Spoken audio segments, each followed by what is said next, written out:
sampai Abang Jamil. Hai, saya Rizman daripada Zul Zain. Rumah Abang Jamil ni memang cantik Apa? Tempat dia sangat cantik. Kita datang, masuk belakang lepas. Event hari ni sangat-sangatlah best. Dia santai, dia ada vibe-vibe macam berada kat kampung gitu.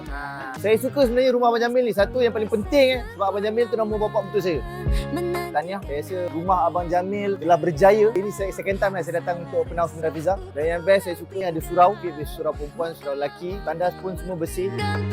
Sebenarnya saya dah beberapa kali datang ke rumah Abang Jamil. Not just cantik, dekor, dia punya spaciousness of tempat ni pun sangat-sangat luas. So selesa. Kalau macam balik kampung dia luas flat dalam apartment, townhouse yang mahal. Dekorasi yang baik, parking senang, memudahkan orang lah.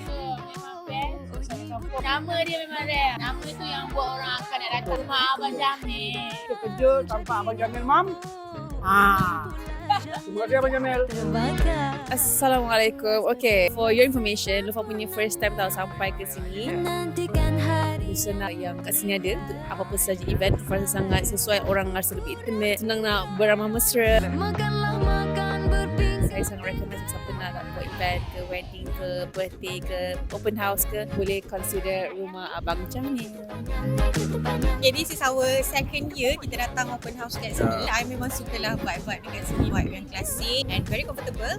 So overall I love this place so much. Sangat sesuai kalau buat open house kat sini and also untuk wedding juga kan. Apa yang paling penting sekali kat sini, parking sangat senang. Kita tahu dah kat sini nak parking pun senang, tempat pun besar, cantik.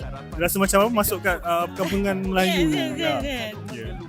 Hey, yang memandu jangan laju-laju, kan ditahan abang baju.